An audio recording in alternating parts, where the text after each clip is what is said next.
Good evening. Anganwadi भर्ती 2021 का इंतज़ार कर रहे सभी कैंडिडेट्स का सक्सेस ग्रुप में बहुत बहुत स्वागत है। जैसा कि मैंने आपको पिछले वीडियो में बताया था कि उत्तर प्रदेश में 53,000 से अधिक पदों पर आंगनबाड़ी कार्यकर्तियों की भर्ती होने जा रही है। लेकिन शायद आप लोग एक चीज़ नहीं जानते हैं कि इस बार चयन प्रक्रिया में बहुत बड़ा बदलाव किया गया है। तो इस वीडियो में आपको हम यही बताने वाले हैं कि चयन प्रक्रिया में क्या बदलाव किया गया है, कैसे होगा आपका चयन, इन सब बातों पर चर्चा करेंगे विस्तार से। तो ये जानकारी अगर अच्छी लगे तो अपने सभी साथियों को भी शेयर कर दीजिएगा और चैनल को पहली बार विजिट कर रहे हों तो सब्सक्राइब भी कर लीजिएगा। तो चलिए वीडियो शुरू करते हैं। तो ये है लेटेस्ट अपडेट, बिल्कुल अभी 1 घंटे पहले की न्यूज़ है। 12 फरवरी 2021 5:07। उत्तर प्रदेश में आंगनवाड़ी कार्यकर्तियों के लिए 50,000 से ज़्यादा पद खाली हैं। हाल ही में आंगनवाड़ी भर्ती प्रक्रिया के नियमों में बदलाव किया गया है। इसके तहत अब इनके सिलेक्शन के लिए बनने वाली सिलेक्शन कमेटी में एक महिला अधिकारी का होना अनिवार्य कर दिया गया है। साथ ही सिलेक्शन में जो मेरिट लिस्ट तैयार होगी उसमें पहली वरीयता गरीबी रेखा के नीचे जीवन यापन करने वाले परिवार के सदस्य को दी जाएगी।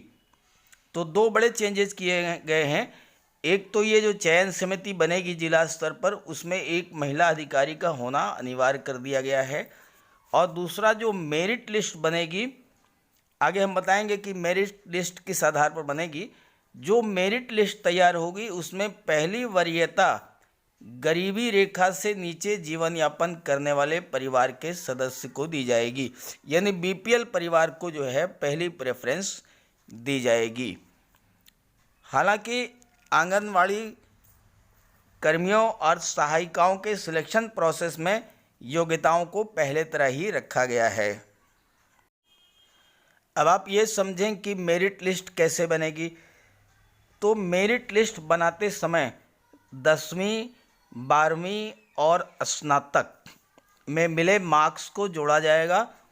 और अगर आवेदक के पास ग्रेजुएशन के बाद भी कोई डिग्री है तो उसके मार्क्स को नहीं जोड़ा जाएगा, यानी मिनिमम हाई स्कूल तो मस्ट है।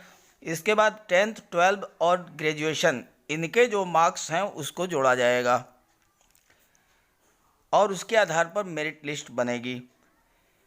आयु सीमा की बात करें तो 21 से 45 वर्ष होना चाहिए। और सहायिका से आंगनवाड़ी कार्यकर्त्री पद पर सिलेक्शन के लिए अधिकतम आयु सीमा 50 वर्ष निर्धारित की गई है। कार्यकर्त्री पद के लिए वही महिलाएं आवेदन कर सकती हैं जिन्होंने 5 साल तक सहायिका के पद पर कार्य किया हो। ये तीसरा बड़ा चेंज है। कार्यकर्त्री पद के लिए वही महिलाएं आवेदन कर सकती हैं जिन्होंने 5 साल तक सहायिका के पद पर कार्य किया हो। इसका मतलब यह है कि एज ए फ्रेश कार्यकर्त्री पद के लिए जो है आपको सिलेक्ट नहीं किया जाएगा। जिन्होंने 5 साल तक सहायिका के पद पर काम किया है उन्हें ही इसमें मौका मिलेगा। सिलेक्शन की प्रक्रिया समझ लीजिए। एप्लीकेशन फॉर्म का प्रारूप एनआईसी द्वारा तैयार किया जाएगा जिसे सभी जिलों को भेजा जाएगा। आवेदन प्रकाशित होने के बाद 45 दिन में चयन प्रक्रिया पूरी की जाएगी। प्रदेश में आंगनवाड़ी और मिनी केंद्र पर कार्यकर्तियों की नियुक्ति के लिए कैंडिडेट्स की 10वीं योग्यता है। मिनिमम 10वां या समकक्ष परीक्षा पास होना चाहिए। वहीं सहायिका पद के लिए न्यूनतम शैक्षिक योग्यता 5वीं पास रखी गई है।